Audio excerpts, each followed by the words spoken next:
നിമിഷം അല്ലു അർജുന്റെ fans association പ്രതിനിധി കൂടി ചേരുകയാണ്. ശ്രീ ഷാനു ആണ് നമുക്കൊപ്പം ചേരുന്നത്. ഷാനു, അല്ലു അർജുനെ 14 ദിവസത്തേക്കാണ് റിമാൻഡ് ചെയ്തിട്ടുള്ളത്. നമുക്കറിയാം, തെലുങ്ക് സൂപ്പർ സ്റ്റാർ എന്നതിനപ്പുറം ഒരു പാൻ ഇന്ത്യൻ സ്റ്റാർ ആണ് അദ്ദേഹം. കേരളത്തിൽ അദ്ദേഹത്തിന് അത്രത്തോളം ആരാധകർ കൂടിയുണ്ട്. അദ്ദേഹത്തിന്റെ ചിത്രങ്ങളൊക്കെയും നേരത്തെ കാലങ്ങളിലൊക്കെ അത്രത്തോളം ഹിറ്റായിരുന്നത് കേരളത്തിൽ കൂടിയാണ്. എങ്ങനെ നോക്കിക്കാണുന്നു കോടതിയുടെ ഈ നടപടിയെ? അല്ല, ഇത് അല്ലു അർജുൻ എന്നുള്ള ഒരു വ്യക്തി എന്ന് പറയുന്നത് നമ്മുടെ പാൻ ഇന്ത്യൻ തരംഗമാണ്. ആ പുള്ളിയുടെ പടം ഇപ്പൊ 1000 കോടിക്ക് പുറത്ത് ഇത്രയും ദിവസത്തിനകത്ത് ഇത് കയറിയായിരുന്നു.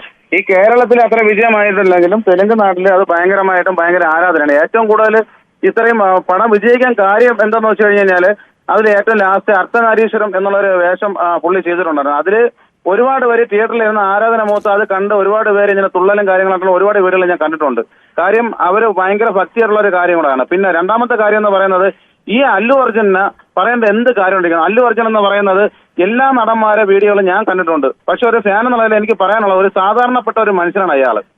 ഒരു സാധാരണക്കാരാണ്. ഈ പാവപ്പെട്ട ഒരു മനുഷ്യന് ഇങ്ങനെ ചെയ്യേണ്ട ഒരു കാര്യമില്ല. കാര്യം അതായത് ഇദ്ദേഹം സാധാരണപ്പെട്ട ആളല്ല, എത്രത്തോളം വലിയ സ്റ്റാർഡം ഉള്ള ഒരു വ്യക്തിയാണ്. അദ്ദേഹം ഒരു സ്ഥലത്തേക്ക് എത്തുമ്പോൾ അത്രത്തോളം വലിയ ജനക്കൂട്ടം അദ്ദേഹത്തെ കാണാൻ വേണ്ടി അവിടെ എത്തും. അപ്പോൾ അങ്ങനെയെങ്കിൽ ആ ജനക്കൂട്ടത്തെ നിയന്ത്രിക്കാനുള്ള ഒരു ഉത്തരവാദിത്തം, അതിന് വേണ്ട മുൻകൈ എടുക്കേണ്ട ഉത്തരവാദിത്തം അല്ലു അർജുൻ ഉണ്ട് എന്നുള്ളതാണ് മറുവാദം ഉയരുന്നത്. അല്ല, ഞാനൊരു കാര്യം ചോദിച്ചോട്ടെ, അല്ലു അർജുൻ അവിടെ വന്നു എന്ന് പറയുന്നത്, അല്ലു അർജുൻ അവിടെ വരുമ്പോഴത്തേക്ക് ഇപ്പൊ അല്ലു അർജുൻ അവിടെ വരുന്നെന്ന് പറഞ്ഞു കഴിഞ്ഞാൽ ഇവിടെ ഒരുപാട് ഓഡിയൻസ് കൂടും.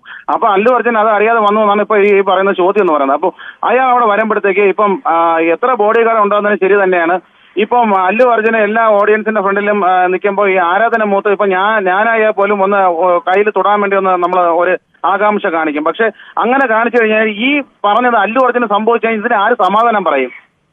ആര് സമാധാനം? പക്ഷെ അല്ലു അർജുന് സിനിമയിലെ 100 പേരെയും 500 പേരെയും ഫൈറ്റ് ചെയ്യുന്നുണ്ട്. പക്ഷെ അത് റിയൽ ലൈഫും ഇത് റിയൽ ലൈഫുമാണ്. അയാൾക്ക് ഒന്നും ചെയ്യാൻ കഴിയില്ല. ആ പാവപ്പെട്ട മനുഷ്യന് എന്തുകൊണ്ട് ഇങ്ങനെ പറഞ്ഞു എന്നുള്ളൊരു ചോദ്യം എനിക്ക് ആരാധന എന്നുള്ള നിലയ്ക്ക് പറയാനുള്ളത്. അല്ലു അർജുനെ മനഃപൂർവ്വം കൊടുക്കാൻ വേണ്ടി ഉണ്ടാക്കിയ ഒരു കേസാണ് എന്നുള്ള തരത്തിലാണോ കാണുന്നത്? മനഃപൂർവ്വം. കാര്യം ഇത്രയും ദിവസത്തിനകത്ത് ഇത്രയും ഭയങ്കരമായിട്ട് ഞാന് സാരി പോലും ഉടുക്കാതെ ഞാൻ ഉടുത്തിട്ട് ഇറങ്ങി എനിക്ക് ഭയങ്കര പ്രശ്നം ഉണ്ടായിരുന്നു. പക്ഷെ സാരി ഉടുത്ത കാര്യം ഞാനൊരു ദേവഭക്തനായതുകൊണ്ട് മാത്രമാണ്. കാര്യം അല്ലു അർജുന്റെ ഫാനും അതുപോലെ തന്നെ പുള്ളി അങ്ങനെ ഒരു കാര്യം ചെയ്തപ്പോൾ എനിക്ക് ഭയങ്കര ആകാംക്ഷയാണ് കയറിയത്.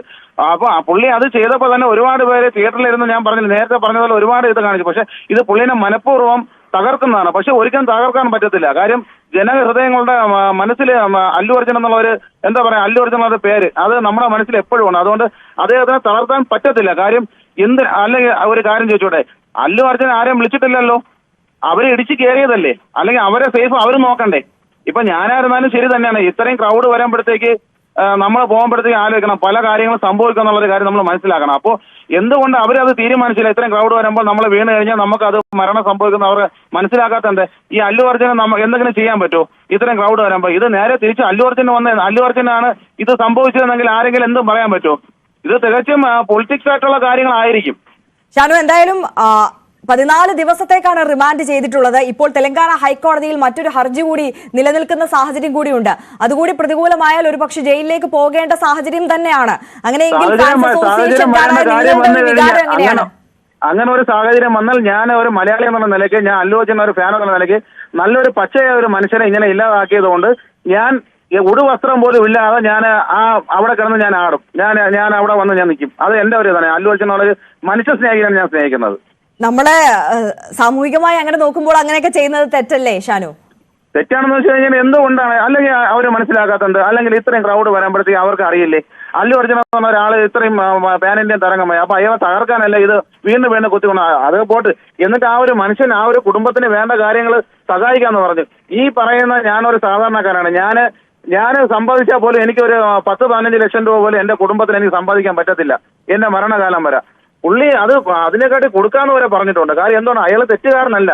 കാര്യം അയാളിലെ ഏറ്റവും കൂടുതൽ ഒരു മനുഷ്യസ്നേഹം ഉണ്ട്. അതാണ് അയാൾ കാണിച്ചത്. മനസ്സിലായില്ലേ? പക്ഷെ ഷാനു, ഒരു കാര്യം കൂടി, അതായത് ഇതുപോലെയുള്ള താരങ്ങൾ ഇങ്ങനെ ഒരു പൊതുപരിപാടിക്ക് അല്ലെങ്കിൽ ഒരു പൊതു ഇടത്തേക്ക് എത്തുമ്പോൾ പാലിക്കേണ്ട ചില മാനദണ്ഡങ്ങൾ അത് പാലിക്കപ്പെടണം. അതിന്റെ ഒരു ഓർമ്മപ്പെടുത്തൽ കൂടിയാണ്. എല്ലാ താരങ്ങളും ഇത് ഓർക്കണം, ഇനി മുതൽ ഇത് പാലിക്കണം എന്നുള്ള ഒരു ഓർമ്മപ്പെടുത്തലാണ് ഈ വിധിയിലൂടെ. മോഹൻലാല് ഒരു മമ്മൂട്ടി വന്നെന്ന് പറയുന്നത് എത്രയോ ജനങ്ങൾ ഇടിച്ചു കയറുന്നുണ്ട്. അവരെ ഈ മോഹൻലാലും മമ്മൂട്ടിയും വിളിച്ചിട്ടാണ് വരുന്നത്. അവരെ സേഫ് അവര് നോക്കണ്ട. ഈ അല്ലു അർജുൻ എന്ത് ചെയ്തിട്ടാണ്? അല്ലു അർജുൻ ഇത്രയും പേര് വരാൻ പറ്റത്തേക്ക് അല്ലു അർജുൻ എന്തെങ്കിലും ചെയ്യാൻ പറ്റുമോ? എന്താ? അതാണ് ഞാൻ പറഞ്ഞത്. സിനിമയിൽ അഭിനയിക്കുന്ന കണക്ക് നമുക്ക് ഇതില് റിയലായിട്ട് നമുക്കൊന്നും ചെയ്യാൻ പറ്റത്തില്ല. മനസ്സിലായില്ലേ? ഒന്നും ചെയ്യാമല്ല. കാര്യം അയാൾ നമ്മളെ പോലെ ഒരു ചെറിയൊരു മനുഷ്യനാണ്. അയാൾക്ക് 500 പേരെ 1000 പേരെ നിയന്ത്രിക്കാൻ പറ്റത്തില്ല. അതാദ്യം മനസ്സിലാക്കണ്ടേ മാഡം? ആ പാവപ്പെട്ട മനുഷ്യർ എന്തിനിങ്ങനെ ഈ കൊലപാതകം ചെയ്യുന്നത്? എന്തിനു ചെയ്യുന്നത്? ശരി ഷാനു, താങ്കളുടെ വികാരം മനസ്സിലാക്കുന്നു. എന്തായാലും ക്രമസമാധാനം തകർക്കുന്ന തരത്തിൽ ഒരു പ്രതിഷേധങ്ങൾക്കും മുതിരരുത് എന്നുകൂടി ഒരിക്കൽ കൂടി പറയുകയാണ്. വളരെ നന്ദി ഷാനു ഞങ്ങളോടൊപ്പം ചേർന്നതിന്.